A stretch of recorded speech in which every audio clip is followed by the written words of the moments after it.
오늘 우리가 로마서 강의 4강 두 번째 시간입니다. 복음이란 무엇인가, 또 왜 주셨는가라고 하는 시간 제목으로 지난주에 1강의가 있었고요. 오늘은 이제 두 번째 시간으로 복음을 왜 주셨는가라고 하는 그러한 주제를 좀 더 구체적으로 생각해 보고자 합니다. 한번 따라해 보실까요? 복음을 왜 주셨는가? 복음을 왜 주셨는가? 지난 시간에 이어서 복음에 대한 의미를 지금 함께 나누고 있습니다. 로마서 1장 1절에서부터 7절 말씀에 복음에 대한 아주 중요한 이해, 핵심들이 여기에 이제 기록되어 있고요. 그래서 우리가 한번 4절까지 다시 제가 봉독하겠습니다. 예수 그리스도의 종 바울은 사도로 부르심을 받아 하나님의 복음을 위하여 택정함을 입었으니 이 복음은 하나님이 선지자를 통하여 그의 아들에 관하여 성경에 미리 약속하실 것이라. 그렇죠? 그의 아들에 관하여 말하면 육신으로는 다윗의 혈통에 나셨고 성결의 영으로는 죽은 자들 가운데서 부활하사 능력으로 하나님의 아들로 선포되셨으니 곧 우리 주 예수 그리스도시니라. 아멘. 그렇습니다. 이 복음은 뭐냐 하면 하나님께서 선지자를 통해서 그 아들이 누구신가라고 하는 것을 이렇게 전하는 것인데 곧 그분은 예수 그리스도시죠. 예수님에 관하여 성경에 미리 약속하신 이것을 말씀하고 계십니다. 그런데 그 예수님께서 다윗의 혈통을 통하여 성육신한 할 것이라는 것과 또 십자가에서 대속의 죽음을 죽으실 그런 구원자이신 것과 또 이분이 부활하셔서 죽으셨다가 부활하실 것이라고 하는 것을 미리 약속했다라고 지금 우리 로마서 1장 1절서부터 4절에서 그렇게 소개하고 있습니다. 그리고 성결의 영으로 부활하시고 능력으로는 하나님의 아들 바로 이 예수 그리스도이심을 선포하는 것이 바로 복음이다라고 하는 것입니다.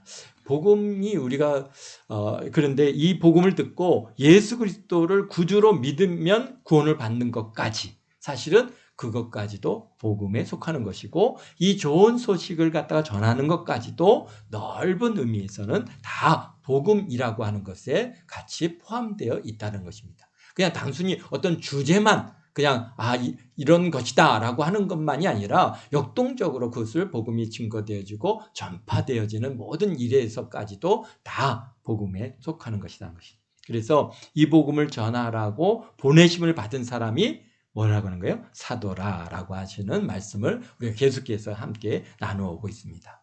근데 이 모든 것이 언제 준비되셨느냐? 언제 준비되셨어요? 바로 이 복음이 언제 준비되셨어요? 이 하나님의 복음이 언제 창세 전에 계획되어지고 준비되셨다는 겁니다.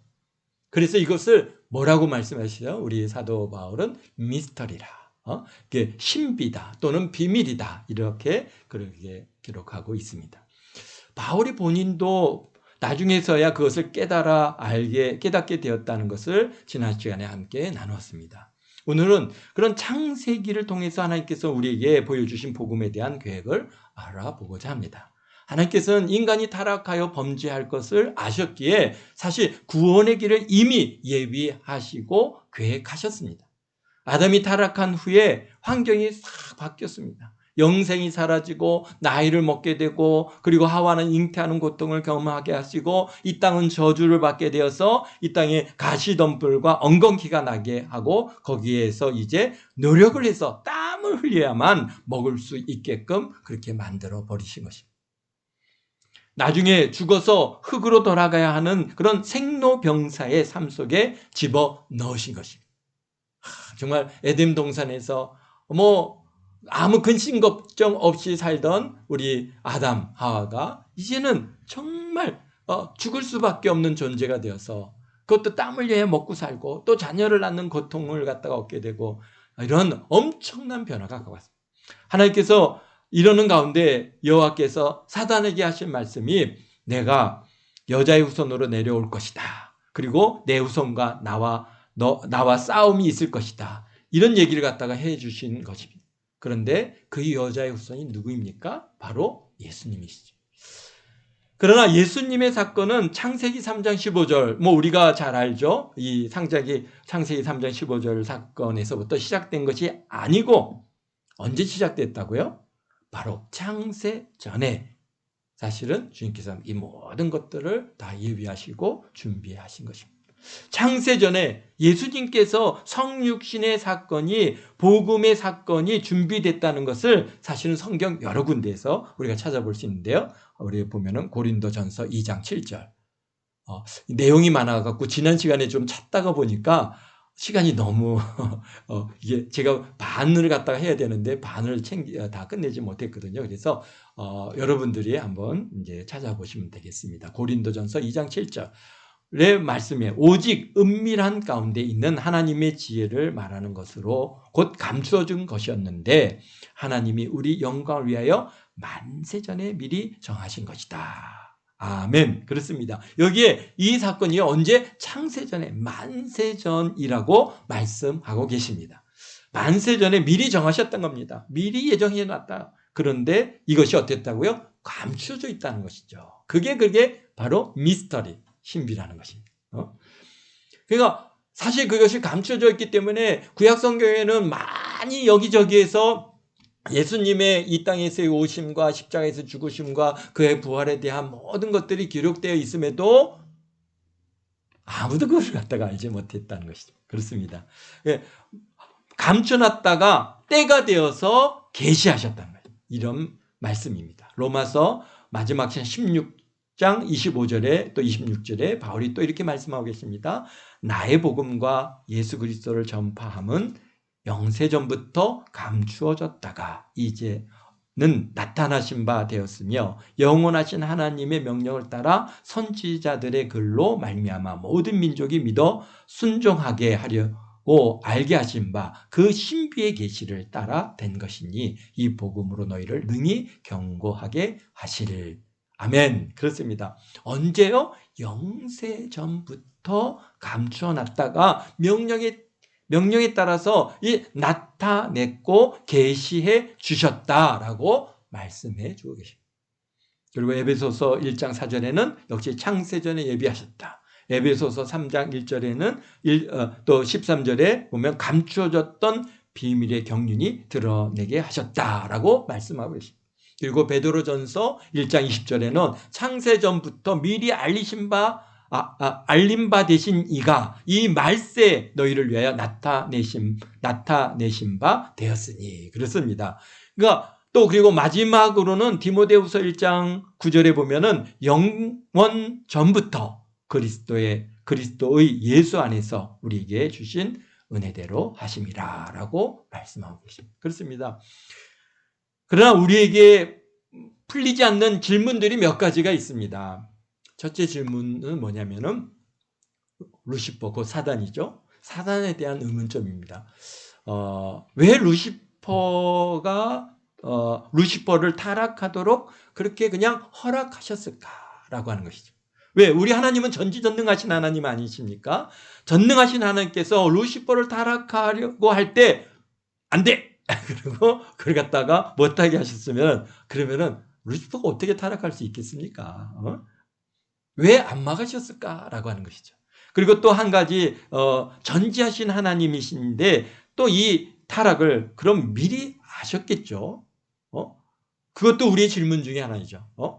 만약에 모르셨다면 이건 더 심각한 문제죠. 하나님께서는 전지전능하신 하나님이기 때문에 다 아셨어요. 그렇다면 또 우리가 이런 질문을 해봅니다.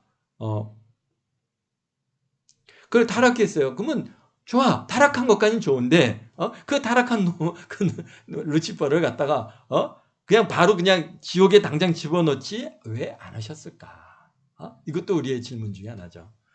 지옥에 당장 집어넣었으면은 아담을 갖다가 타락시킬 기회가 없었을 거 아니겠습니까? 그러면 아담이 타락하지 않을 터인데, 왜 지옥에다가 당장 집어넣지 않으셨나? 이것도 우리의 질문이죠. 그뿐인가요?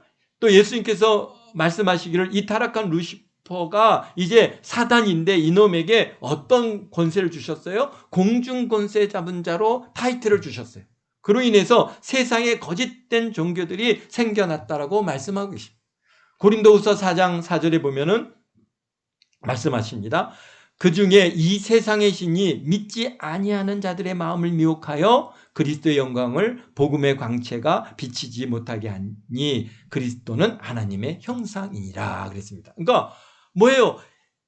이 세상은 바로 공중권세 잡은 자라고 그렇게 타이틀을 또 주고 계신데요. 에베소서 2장 2절에 보면 그때 너희는 그들 가운데 행하여 이 세상 풍조를 따르고 공중권세 잡은 자를 따랐으니 곧 지금 불순종의 아들들 가운데 역사하는 영이니라 그랬습니다.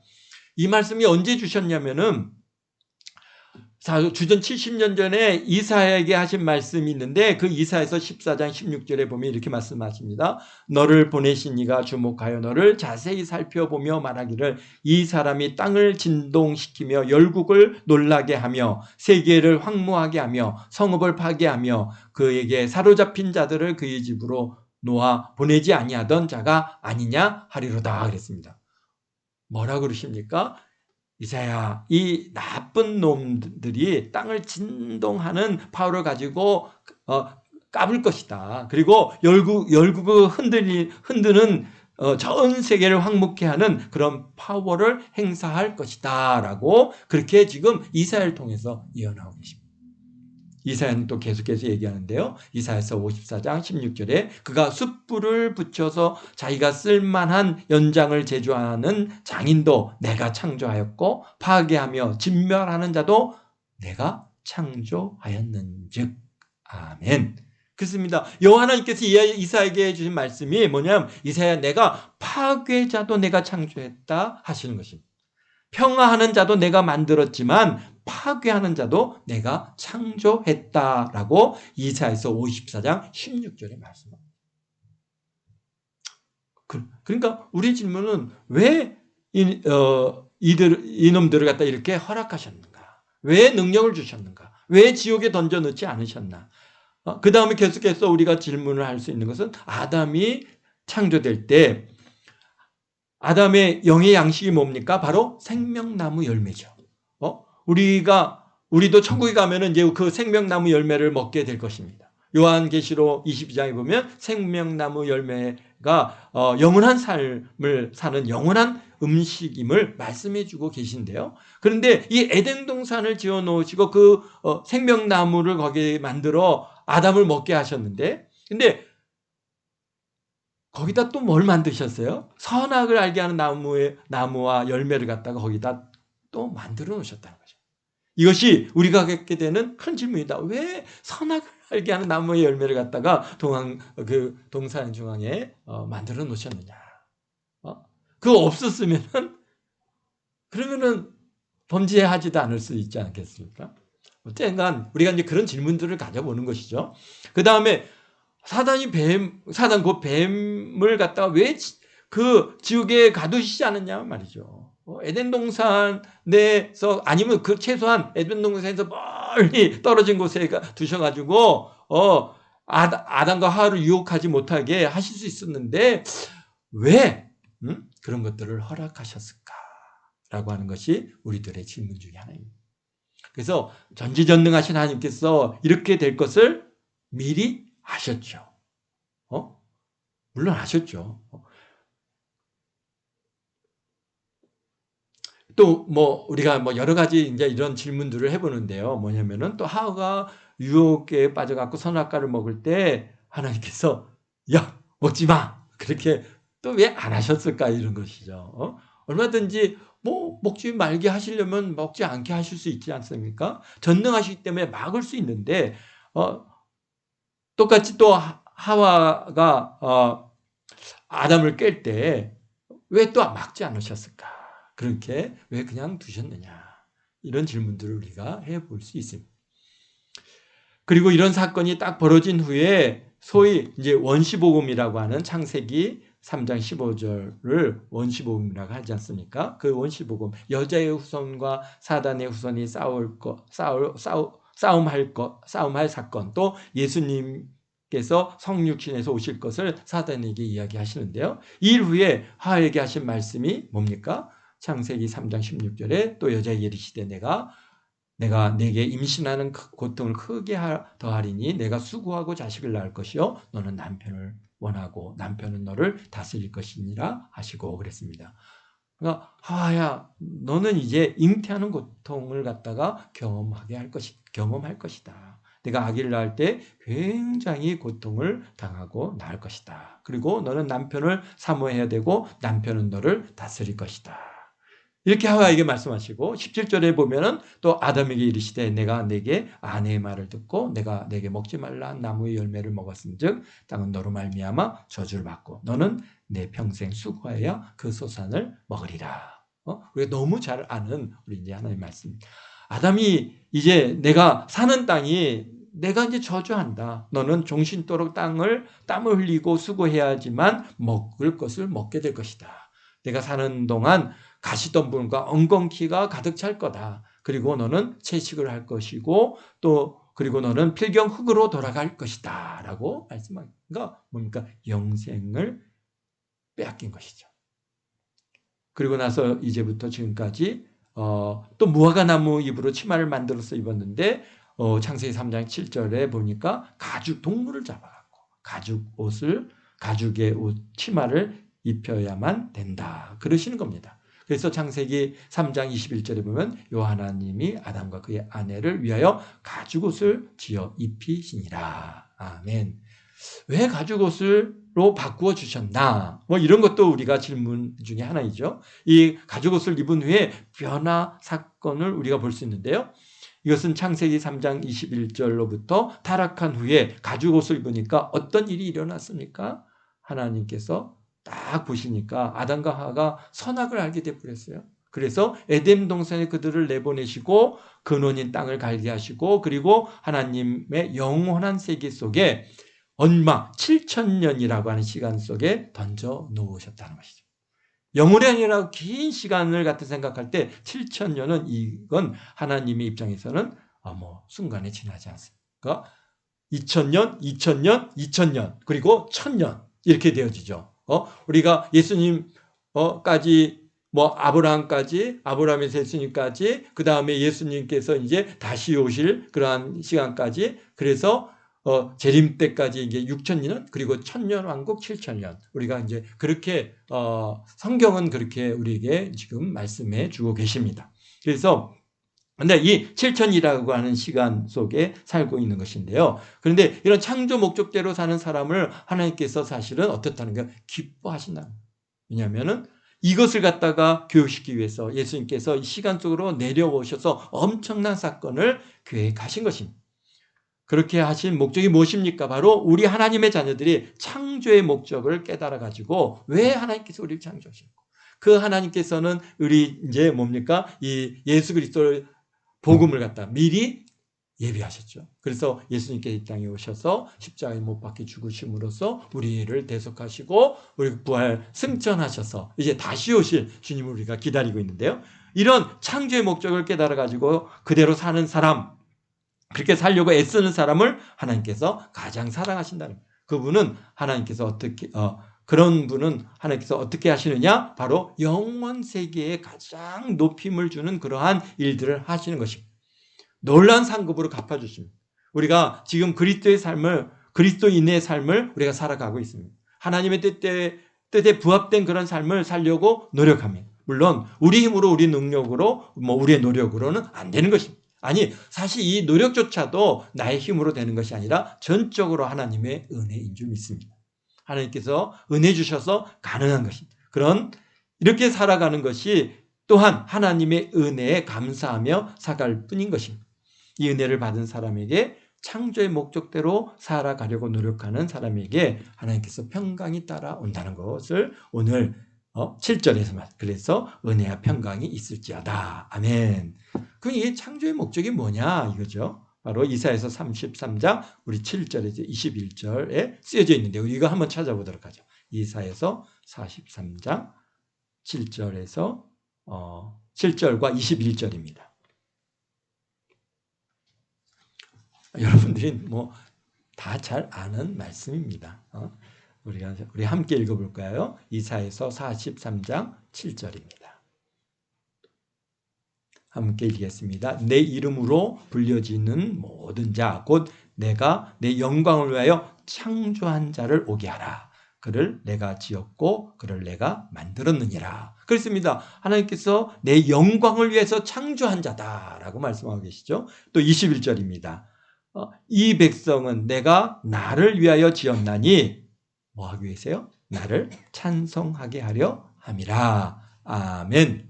네, 그렇습니다. 우리 인간이 누굴 위해서? 하나님의 영광을 위해서 우리가 창조되었다라고 말씀하겠습니다.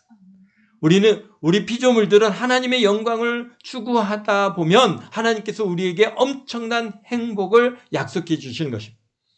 우리가 그냥 뭐 로봇처럼 하나님의 영광만을 위해 사는 것이 아니라 그 영광을 추구하는 사람에게는 하나님께서 우리에게 주시는 엄청난 행복을 우리에게 약속하시는데요. 그래서 성경에서는 하나님께 영광을 드린다는 그러한 구체적인 대답을 갖다 우리에게 제시해 주고 계신데, 사실 도대체 하나님께 영광을 드리는 게 뭐냐 이것이죠. 우리는 지금 여기 이사야서에 보면은 내 영광을 위해서 창조한 자라고 했는데 영광이 뭐냐는 것이죠. 하나님께 영광 드리는 것은 우리 피조물이 제일 먼저 하나님의 정체성을 사실은 알아야 우리가 그렇죠. 하나님 앞에 영광을 돌리는데 이분이 어떤 분인지를 알아야 우리가 그분께 영광을 돌리지 않겠습니까? 그러니까 하나님은 어떤 분이신가, 그분의 정체성을 우리가 알아야 되는데요.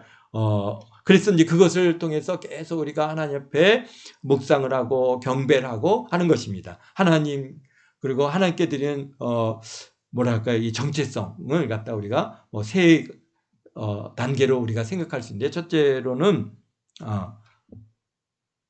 정체성을 깨닫고, 그리고 그것을 인정하고, 그리고 묵상하고 경배하는 것, 이렇게 하는 것이 그 하나님 옆에 영광을 돌리는 것이다 라고 먼저 우리가 생각해 볼 수 있습니다. 그래서 하나님의 정체성을 갖다가 우리가 세 가지로 나눠볼 수 있는데요. 첫째는 존재적인 하나님의 정체성이 있습니다.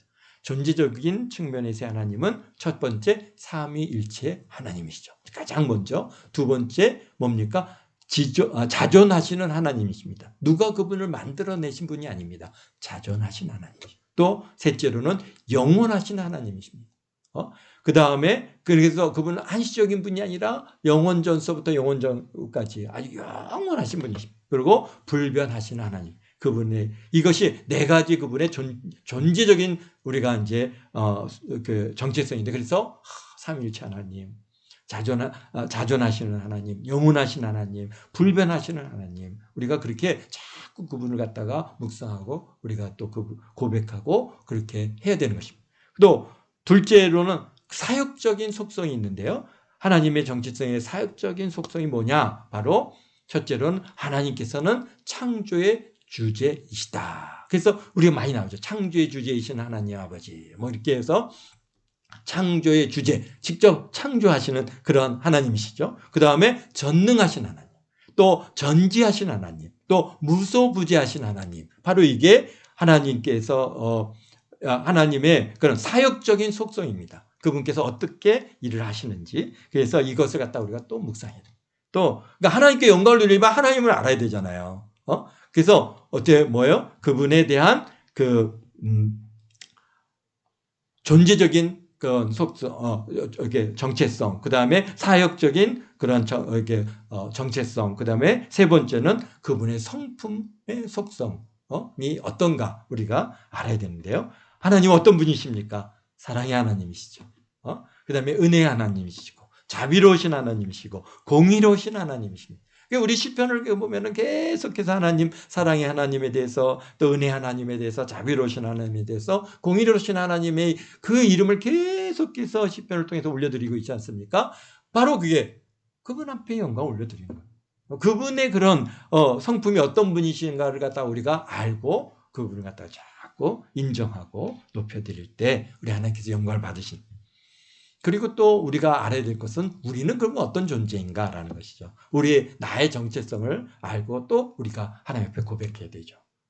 그것 또한 12가지로 우리가 구분해 볼 수 있는데요. 첫째는 뭡니까? 나는 원죄 때문에, 원죄 때문에, 피조물의 한계성 때문에 창조 목적대로 살지 못하는 존재라는 것을 우리가 고백해야 돼요. 우리는 정말 하나님 하나님께서 나를 갖다 창조해 주셨고 나를 하나님께 영광 돌리라고 그렇게 만드셨는데 저는 그렇게 살지 못합니다. 두 번째로는 나는 전적으로 하나님 은혜에 의지하며 사는 존재입니다. 그렇죠? 우리는 하나님께서 나를 지켜주시지 않으면, 나와 함께하지 않으시면 나는 한순간도 살 수 없습니다라고 하는 그런 전적인 하나님께 의지하는 그런 존재라고 하는 것을 자꾸 인정해야 됩니다. 내 능력대로 내 실력대로 사는 존재가 아니라 하나님의 은혜로 삽니다. 셋째로는 그러므로 나는 창조 목적대로 살아야만 하는 그런 또한 존재라는 것이죠. 네 번째로는 내 속에 쓴뿌리가 있어서 내가 지금 이렇게 지금 살지 못하고 있습니다. 다섯 번째로는 우리는 전 팔복의 삶을 살아야 되는데, 성결한 삶을 살아야 하는데 그러지 못하고 있습니다. 또 여섯 번째로는 우리를 위해서 성령님의 도우심이 필요한 존재입니다. 일곱 번째는 말씀의 검, 영의 양식이 바로 필요한 존재입니다. 여덟 번째로는 성령의 열매를 맺어야 하는 그런 존재입니다. 성령의 열매 7가지 열매를 맺어야죠. 또 아홉 번째로 나의 생사화복이 하나님의 손에 있음을 우리가 고백해야 되는 존재. 또 10번째로는 나는 이 세상에 언젠가는 떠나서 천국에 가는 존재입니다. 그 소망의 존재라는 것을 우리가 고백해야 됩니다. 또 11번째로 천국 가면은 뭐가 기다립니까?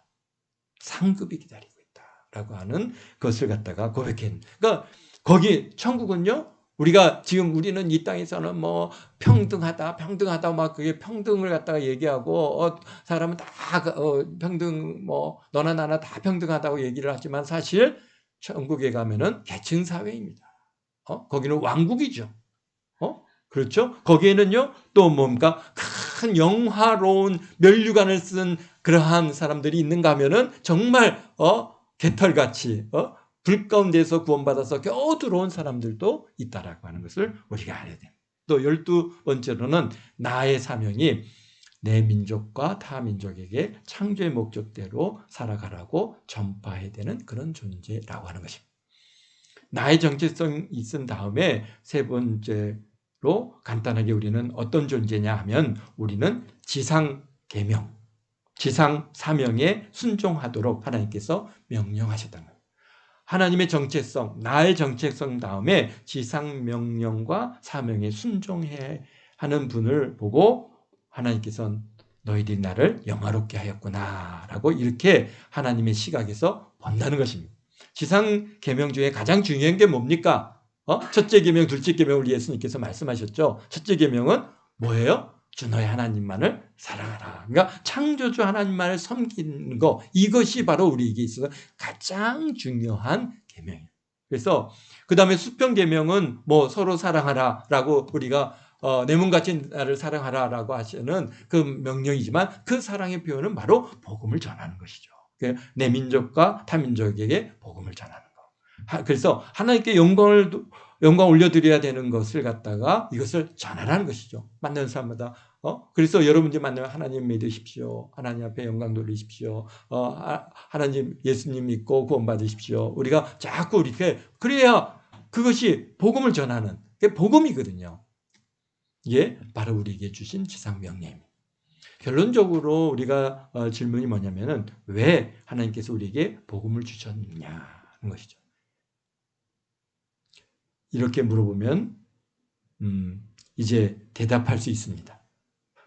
그리고 복음이 도대체 뭔가, 사도는 뭐 하시는 분인가, 언제 이 복음을 준비하셨는가, 예수님 하면 먼저 떠오르는 게 뭡니까? 저는 이렇게 생각합니다. 예수님 하면 먼저 떠오르는 것이 바로 예수님께서 나에게 창조 목적을 가르쳐 주시기 위해서 엄청난 희생을 하신 그런 분이다. 이걸 가장 먼저 우리가 떠오르는 것이죠. 예수님께서 나에게 창조 목적을 가르치시려고 이런 희생을 하셨다. 엄청나게 수고하셨습니다. 왜? 십자가에서 죽기까지 하셨지 않습니까? 뭐 채찍에 맞으셨어요. 예수님께서 친히 피조물이 되셨어요.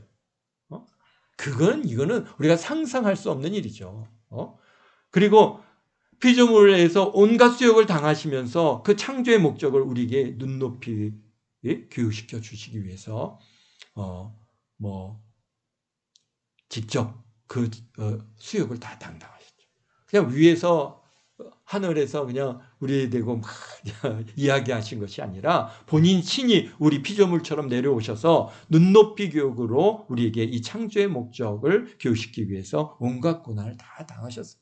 그리고 예수님께서 하신 말씀이 가장 크고 첫째 되는 계명이 뭐냐라고 말씀하실 때 예수님께서 하신 말씀이 바로 뭔가요? 수직 계명이죠. 바로 창조주만 사랑하라라는 것입니다. 다시 말해서 창조 목적에 전념하는 것입니다. 여기에만 전념하다 보면 수평 계명은 그냥 따라오고 또 지상 명령도 그냥 자연적으로 따라오게 되어 있다는 것입니다. 그러니까 우리를 창조하신 목적이 하나님께 영광 돌리는 것이죠. 하나님께 영광 돌리는. 하나님께 영광 돌리는 게 바로 그것을 우리에게 알려주시기 위해서 사실 오셨고 그것을 갖다가 그래서 제일 중요한 것이 바로 수직계명, 창조 목적에 내가 집중하는 것이 하나님의 복음이다라고 오늘 우리에게 말씀하고 계십니다. 예수님 하면 떠오르는 것은 그러면 복음 하면 떠오르는 게 뭐냐 하면 똑같은 이야기인데요. 복음하면 구체적으로 하나님의 복음은 예수님께서 나에게 창조 목적을 교육시키기 위해서 예수님이 계획하신 거구나. 그러니까 이 복음 속에서 하나님의 복음 속에서 이제 무엇이 숨어 있느냐 하면 그 부분 속에 피조물의 존재 가치가 창조 목적의 순응에 있다는 것을 가르쳐주고 계시다는 거예요. 하나님의 간절한 소원을 숨겨져 있는데 피조물의 존재 가치가 바로 창조주 삼위 하나님의 창조 목적의 순응에 있다라는 것을 가르쳐주고 계신 것입니다. 그래서 하나님의 간절한 심정이 거기에 숨겨져 있는데 그러니까 모든 하나님의 자녀들이 다 순종하지는 못하지만 그래도 특별히 하나님의 은혜를 베푼 사람에게는 순종하는 그런 은혜를 받은 사람들이 있다는 것입니다. 이런 은혜를 받은 사람은 사실은 한 10% 정도 되는 것 같습니다. 대부분 크리스찬들은 이 창조의 목적에 별 관심이 없습니다. 창조 목적에는 전혀 관심. 그러니까 이제 자꾸 창조 목적이라고 제가 얘기를 하니까 이해가 좀 어렵겠는데요. 새로운 용어에서 그러나 뭡니까? 하나님께 영광 돌리는 것이죠. 하나님께서 나에게 영광 돌리기 위해서 만든 우리들이 아닙니까? 창조 목적에 전혀 생각도 없고 대부분의 사람들은 한 5, 60%의 기독교인들이 그렇다는데요. 교회를 다니지만 하나님 말씀에는 별 관심이 없고요. 그냥 교회를 다닙니다. 주님은 또 왜 이러셨을까요? 전능하신 분이신데 전부 다 하나님의 자녀들이 창조 목적에 순종하게 만드시면 될 수 있는데 사실 그것은 뭐예요? 로봇나 그렇게 되는 것이죠. 사람은 자유의지가 있잖아요. 하나님께서 원하시는 것은 그런 자유의지를 가지고 하나님 앞에 영광 올려드리고 하나님 말씀에 순종하고 하나님의 뜻대로 살기를 갖다가 정말 그렇게 간절히 소원하고 그런 하나님 그런 사람을 원하시는 것이죠. 그래서 왜 하나님 가만히 두셨냐? 사실 제 혼자 생각하는 것 중에 하나는 뭐냐면 진짜 하나님을 사랑하고 하나님을 찾는 사람을 얻기 위해서 그냥 하나님께서는 다 그냥 그렇게 자유롭게 내어 두시지 않았나. 그런데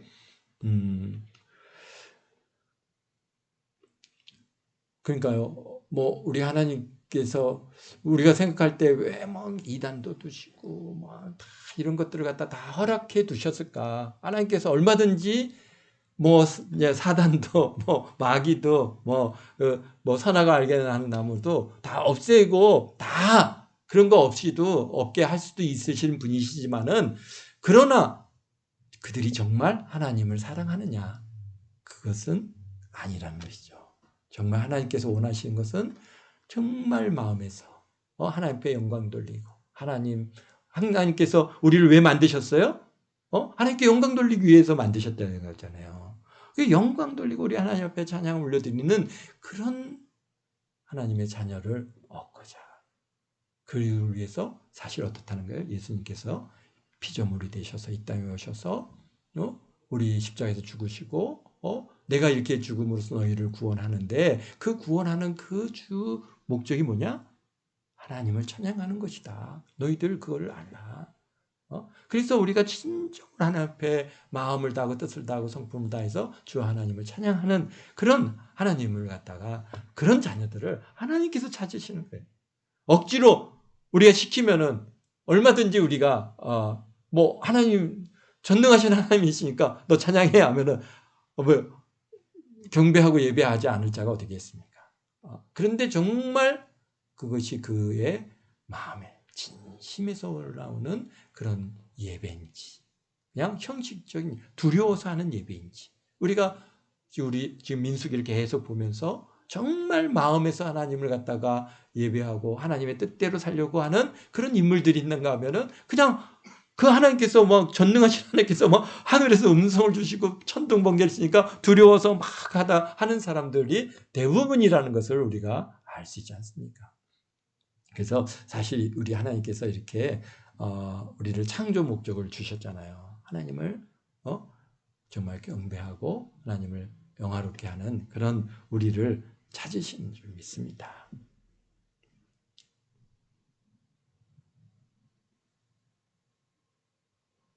그런데 우리가 보면은 일반적으로 우리 많은 그런 창조주 되시는 그분에게 영광을 돌려야 하는데 자기 이익을 위해서, 자기 영광을 위해서, 자기 이름 날기 위해서, 자기의 어떤 비전이 있는데 그 비전을 이루기 위해서 사실 하나님을 이용하는 그런 일들이 많이 있지 않나, 우리가 그렇게 보아지는 것입니다. 저도 그런 사람 중에 하나라고 생각이 돼요.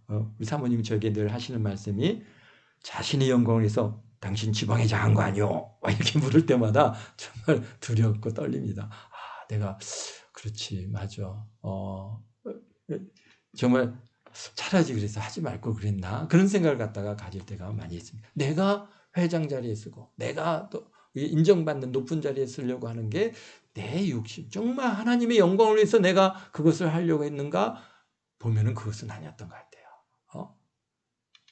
김석태를 위해서 한 거지. 참, 그래서 그 얘기를 갖다 딱 지적받을 때마다 굉장히 두려운 마음이 가지고 하나님 옆에 날마다 회개하고 있습니다. 그래서 그렇게 안 하려고 노력을 갖다가 하는데 사실 이게 또 저의 가지고 있는 딜레마 중에 하나죠. 왜요? 이 창조 목적을 알기 때문에 내가 어떻게 하면 내 이름을 날리지 않냐고 하나님께 영광을 올려드려야 되는데, 그런데 자꾸 내 욕심을 부리고 부리지 말아야 되는데 자꾸 내 욕심을 부리고, 어떻게 하면 주님의 이익을 위해서 주님을 섬겨야 되는데 나는 또 그렇지 못하고, 자꾸 그런 갈등 속에서의 그런 딜레마가 있습니다. 그렇습니다. 그 이유는 바로 이 창조의 목적, 이 비밀, 이 미스터리를 알기 때문이죠. 모른다면은 고민할 필요가 없죠.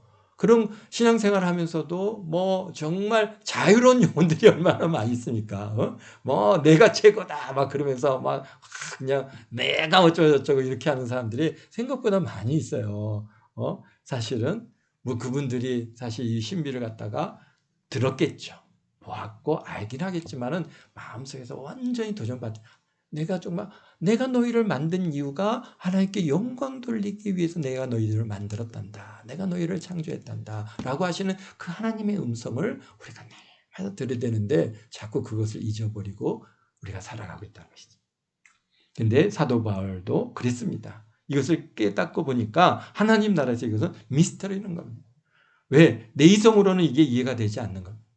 내 이성으로는 그것이 정리가 안 돼. 그런데 바울이 나중에 이것을 다 영적으로 가르침을 받았고 정리할 수 있어요.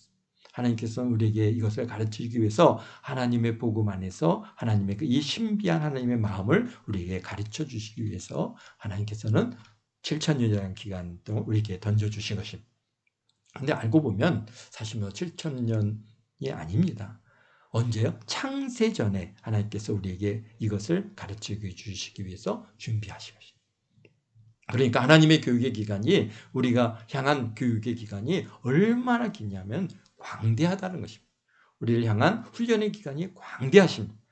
장기적인 안목을 가지고 하나님께서 우리를 트레이닝 시키는 그런 계획을 짜고 계십니다. 그래서 그 7,000년 우리가 아담의 이후에 오늘 이 땅에 사는 모든 인류가 어떤 자가 날 것을 다 아시고요. 사실 그래서 다 하나님께서 그를 택하시고 부르시고, 그렇지 않습니까? 성경 계속해서 말씀하신 게 우리가 창세 전에 하나님께서 우리를 택하시고 부르셨다고 말씀하시는 거예요. 우리 하나님은요, 우리가 언제 태어날 걸 다 아셨어요. 어떤 사람이 태어날 걸 다 아시고 어떤 삶을 사실 것을 사실 미리 다 아신다. 그래서 하나님께서 택하셔서 야, 참 이 많고 많은 70억의 인구 중에 많고 많은 이 인구 중에 정말 하나님을 향한 열정을 가지고 열심을 가지고 살아갈 그 영혼이 누구인지를 아셔서 우리를 거기서 택하시고 부르셔서 오늘 이 자리에 이렇게 앉아주시는 거예요. 여러분들은요 정말 얼마나 대단한 사람들인지 모릅니다. 그렇습니다. 이 하나님을 갖다 이해하려고 하지만은 사실 우리 지성으로 우리 이성으로 가지고는 우리가 가히 이해할 수가 없는 것이죠. 많은 사람들이 자신의 지식과 능력을 자랑하지만 하나님께서 사실 아무것도 아닙니다. 우리는 잠시 잠깐 왔다가 죽어 흙으로 돌아가는 그런 존재입니다. 그게 인생입니다. 주님께서 사실 근데 주님께서는요 목표지향적인 분이십니다. 철저하게 자기가 목표를 설정해 놓고 일을 하고 계십니다. 적당히 하시는 분이 아니십니다. 오늘 갑자기 일이 발생해서 우왕좌왕 하시는 분이 아니십니다. 예수님께서는 이 세상에 내려오실 때 분명한 목적을 가지고 내려오셨고 그리고 제자들의 이 목적을 분명히 가르쳐 주셨고 그래서 바울에게 이것을 가르쳐 주시고 계신 것이 뭐냐? 사실 그 예수님의 그 마음, 성품을 갖다가 우리 고린도전서 13장에서 오늘 우리에게 보여주고 계시죠. 우리가 이걸 사랑장이라고 사랑장에서 하신 말씀 중에 가장 대표적으로 나오는 말씀이 뭐냐? 바로 사랑은 오래 참고 그렇습니다. 그러니까 하나님의 성품이에요. 정말 창세전서부터 오늘에 이르기까지 하나님께서는 철저하게 우리를 아셨고 보셨고 참고 사랑하시고 오래 참으십니다. 오래 참는 사람은 바로 예수님을 닮은 사람입니다. 왜냐하면 예수님께서도 창세전부터 구원 계획을 가지고 오래 참으시는 그런 분이시기 때문에. 그렇지만 목적이 있는 기다림이십니다. 창조 목적을 피조물들에게 가르치시기 위해서 오래 참으신 것입니다. 바울에게 사랑은 모든 것을 다 참는다는 것을 어떤 상황에서도 참을 수 있다는 것입니다. 이 말이 뭐냐면 우리가 하나님의 시각을 가지고 내가 참아낼 수 있다는 겁니다. 그래서 사랑은 모든 것을 견딜 수 있고 바랄 수 있고 믿을 수 있게 되는 것입니다. 자꾸만 나에게 틱틱거리는 사람도 우리는 이런 시각에서 보면은 참을 수 있고 용납할 수 있습니다. 그래서 로마서를 갖다가 자세히 나누는 목적이 우리가 이런 하나님의 시각까지 나를 이끌어가는 것이 사실 실질적인 목적입니다. 하나님의 시각, 예수님의 시각으로 우리 자신을 볼 수 있게 그 창조적인 목적의 그런 시각으로 우리를 바라볼 수 있게 자꾸 그렇게 우리가 그런 목표를 가지고 사실 이제 나가는 겁니다. 그러면서 우리가 이 세상에 살고 있기 때문에 우리 주변에 크고 작은 일들이 일어납니다. 인간적인 갈등이 일어나고 물질적인 어려움도 있고 또 건강적인 어려움도 있고 가정의 어려움도 있고 직장의 어려움도 있고 이런 어려움은 사실 죽을 때까지 떠나지 않는 것이 이 어려움입니다. 피하려고 해도 피할 수가 없는 우리 예수님처럼 허락하신 그런 어려움인 것입니다. 그래서 문제는 이 허락하신 어려움을 내가 어떤 시각으로 보느냐가 사실 더 중요한 것이죠. 성경 우리에게 말씀하십니다. 로마서 8장 28절에 우리가 이런 시각을 가지라고 말씀하시는 건 뭡니까?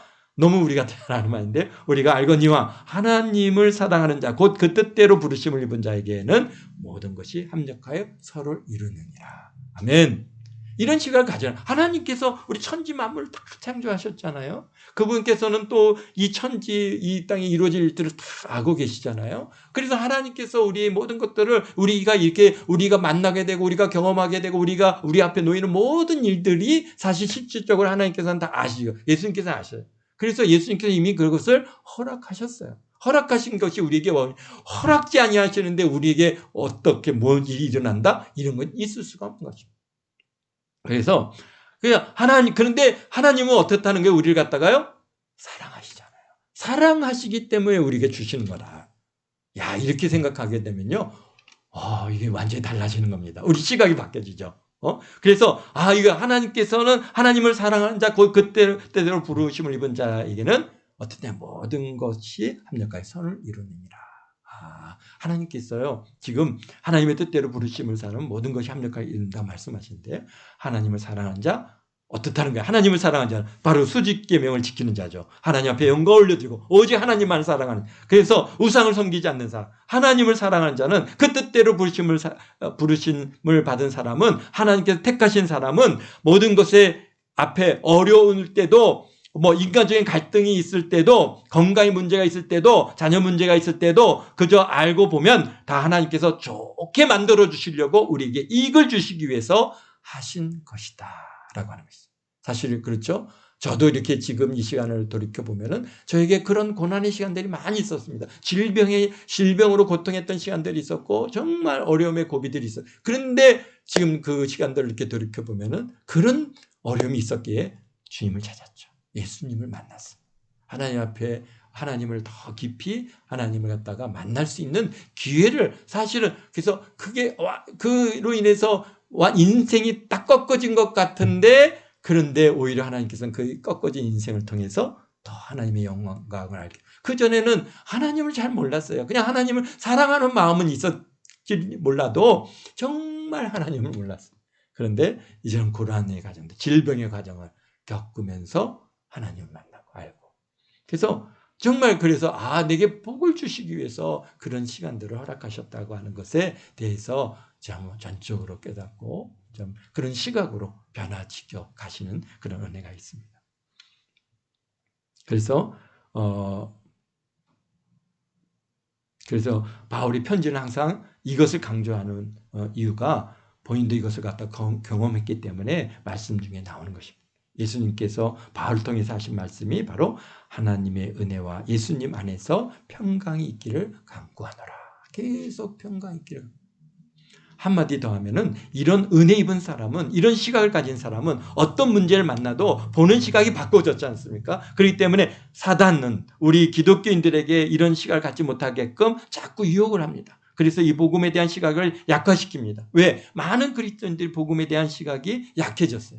지금 그냥 복음보다는 그냥 내가 복 받는 일, 또 내 문제가 해결받는 일, 나에게 더 관심이 있고, 또 내가 어떻게 살고 어떻게 좀 여기서 도덕적으로 살아갈 것인가, 그런 것에 대한 부재에 더 관심을 갖고 살아가고 있기 때문이었어요. 그래서 복음의 정의, 이 시각이 약해지기 때문에 영의 눈이 어두워질 수밖에 없는. 그래서 복음이 사실 그래서 변질이 되는 거예요.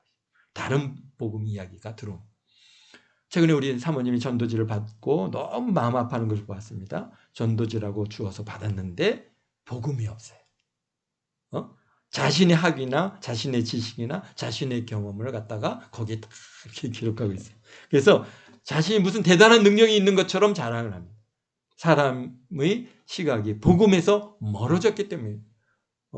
전에는 오직 예수밖에 전하지 않았는데, 그런데 지금은 자신을 막 대단한 것처럼 그렇게 복음이 없어져 버렸어요. 성경을 얘기하는 것 같지만은 성경을 얘기하잖아요. 그래서 바울도 그런 사람이었다고 그랬습니다. 그래서 요새 와서는 이 다원주의적인 신학으로 복음을 변질시키고, 또 지금 종말 때 살고 있기 때문에 사단 우리에게 이 복음을 약화시키거나 또는 주에게 전도시키거나 또는 복음을 혼화시키거나 이런 일들을 갖다가 크리스찬 안에 하게끔 그렇게 만들어가고 있습니다. 그래서 이것도 사실은 다 예수님께서 허락하신 거예요. 왜냐하면 예수님께서 종말의 때 이런 징조가 있겠다라고 말씀하셨어요. 이런 일이 있을 거라고 예수님께서 예언하신 것은 예수님께서는 다 아셨고, 그런 일이 일어날까 하셨고 허락하신 것입니다. 그러니까 우리 크리스찬들이 이 계획 속에서 우리가 말려 들어가면 안 되는 것입니다. 그래서 우리는 복음에 강해져야 됩니다. 또 나만 강해지면 되는 게 아니라 내 민족이 내 민족의 이것을 외치고 또 타민족의 이것을 갖다가 외치게 되는 사명이 우리에게 있는 것입니다. 바울이 그래서 이런 사람들이 사도고 이것을 행하는 사람을 포괄적으로 이것을 행하는 모든 사람을 포괄적으로 복음이고 이렇게 말씀하고 계십니다. 그렇습니다. 이 복음 우리에게 주셨기에 감사합니다. 복음에 대한 확신을 가지고 열정적으로 전하는 우리 모두가 되시기를 주 예수 그리스도의 이름으로 축원드립니다. 기도하겠습니다. 사랑과 은혜가 풍성하신 아버지 하나님, 아버지의 사랑에 감사드립니다. 우리를 구원하시고자 만세전에 창세전에 이 놀라운 복음을 예비하시고 예수 그리스도를 이 땅에 보내주시고 대속의 역사를 이루시고 예수 믿는 자마다 구원하여 주신 은혜에 감사합니다. 저희들도 이제야 조금의 이 복음의 신비를 깨닫게 해주시니 또한 감사를 드립니다. 이제 우리가 받은 이 복음을 우리 민족에게 또 우리가 전하도록 은혜 베풀어 주옵소서. 주님, 바울에게 주셨던 그 은혜 우리에게도 베풀어 주옵소서.